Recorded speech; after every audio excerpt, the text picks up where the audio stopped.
I think a good way of summarizing things that you should do within Southeast Asia when you're riding, and that is, before you start riding, read up on the laws. Understand the actual laws of the countries you're going to ride in. It's so important. Now, does that mean that anybody's enforcing the laws? Maybe, maybe not. But one thing is for sure, if you're involved in an accident, you're going to find all about those laws that maybe you didn't study. So please, take the opportunity to study the laws within the country that you're going to be riding in. That way, if you do have an accident, at least you know what the laws are. You know, there again, if you can be protected at all. And on that point, understand that you as a foreigner, whether you're riding legal or not, in particular not, but if you have an accident with a local, there's a high chance that you're going to get blamed for the accident. Doesn't matter, all right? So pay attention to what you're doing so you can avoid the accidents. Because in the long run, not to mention the fact you don't want to hurt people, and hopefully you're not going to get hurt, but pay attention, get your situational awareness dialed, and then go out and have some fun. But do it with respect for the people who live in the country where you're riding.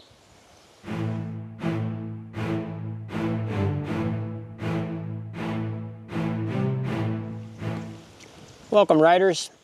Let's take a little time and talk about some issues. Those issues will be things that you might want to do within Southeast Asia while you're riding, and things that you definitely don't want to do. First of all, let's just touch base again with this whole motorcycle thing without mirrors, without helmets. Please understand that these are some of the most dangerous people on the roads. And I will touch also on the fact that these are the same people that end up driving taxis and buses and vans because they have little education, no skill sets. So what do? They become drivers of taxis, buses, and vans. And they also drive those taxis, buses, and vans the same exact way that they rode their motorcycle. Just a little add-on to the taxi drivers, the buses, in particular the vans. And I want to make you aware of a particular van, and you'll hear it coming, all right? And you'll hear this, bloop, bloop, bloop, bloop. You hear that, boy, you better be dialed, because these guys are absolutely nuts. I've seen these people drive the vans at high speed up onto the sidewalks to get around vehicles. So, just a little heads up on something like that. If you hear that, be aware of the fact that these are some incredibly dangerous, reckless drivers. But there again, they did the same thing on their motorcycle, without mirrors, without a helmet.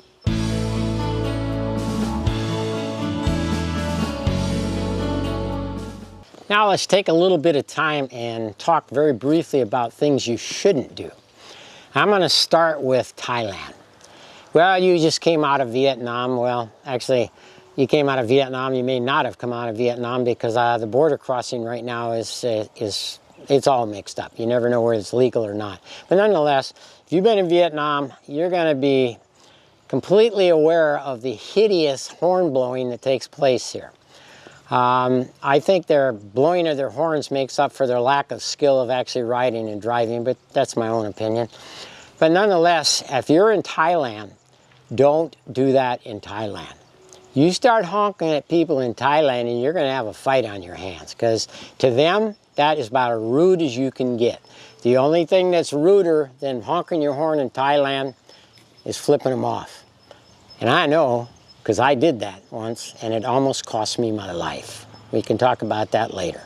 But nonetheless, don't be blowing your horn in Thailand, and don't be cutting people off the way that, you know, maybe you did while you were in Vietnam. Don't do it, all right? The other thing about Thailand is the speeds are a whole lot faster. So understand that there again, your situational awareness, things are going to happen a lot faster in Thailand. So on a positive aspect of that, there again, understand that and understand the rules of the road like I previously mentioned.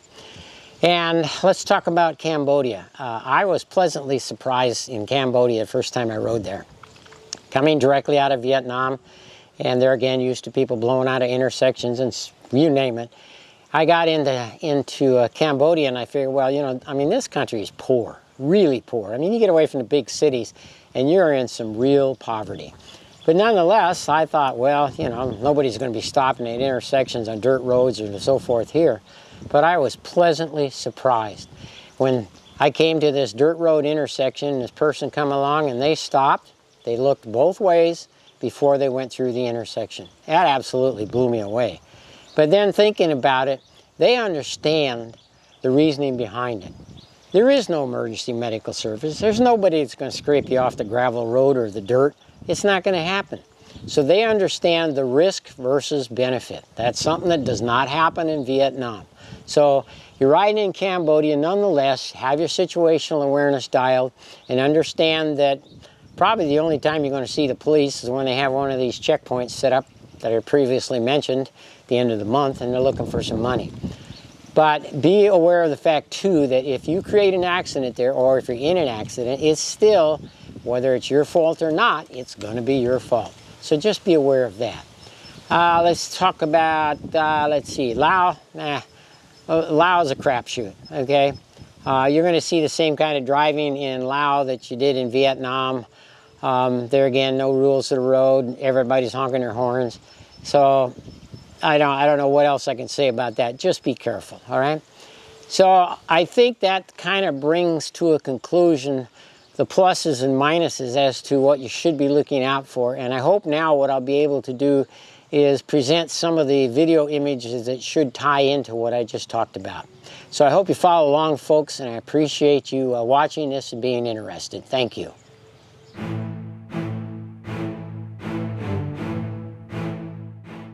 Well, I said we'd talk about e-bikes, or these electric scooters that all these school children are riding, in particular here in Hoi An.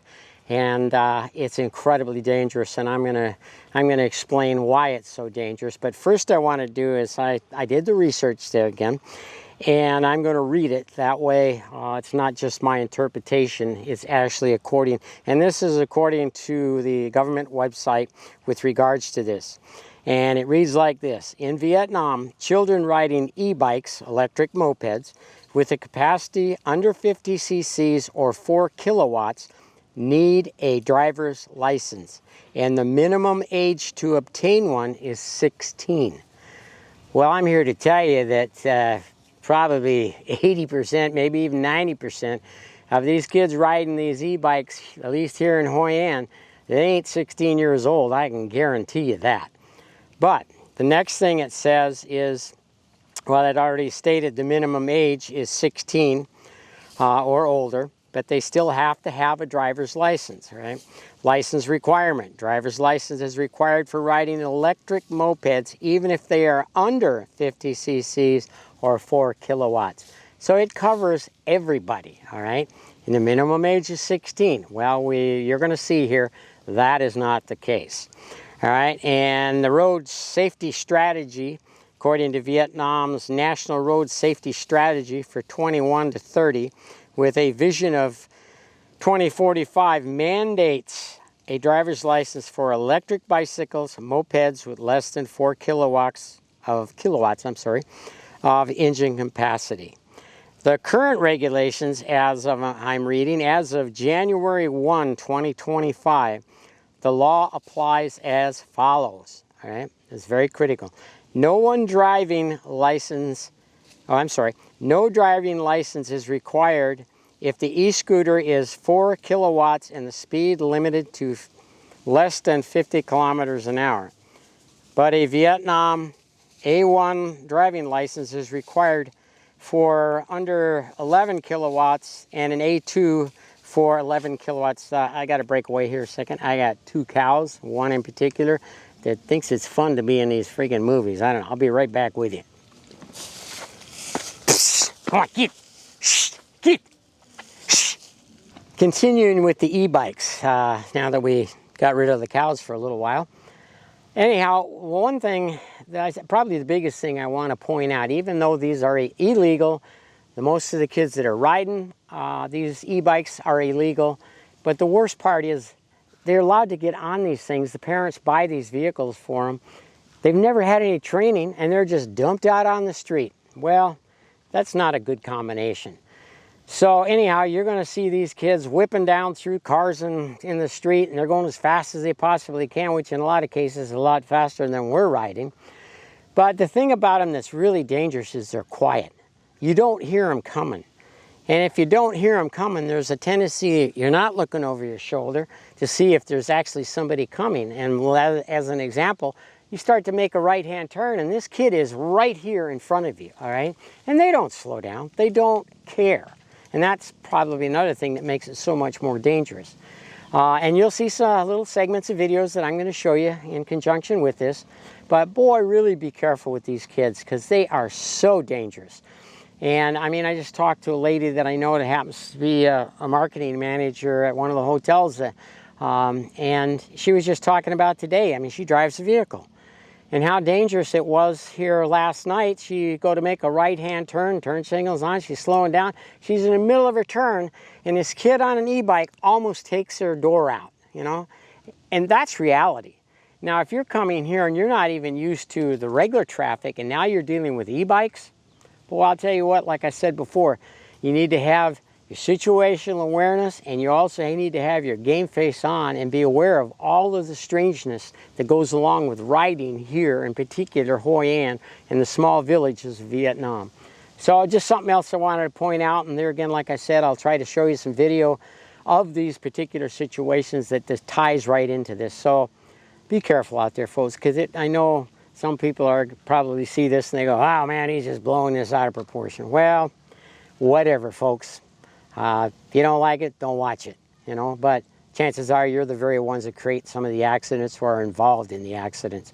So with that, we'll just keep moving on and get to the end of this thing. But thanks for watching, folks. I really appreciate it. Well, folks, I'm going to bring this project of mine called You Want to Ride in Southeast Asia to a close. And I hope you find some of the information that I've provided within this particular project to be useful for you as well as educational. Because as I said in the introduction, my main purpose here is to make riding a little bit safer for you by you being able to see things ahead of time that maybe you hadn't seen before.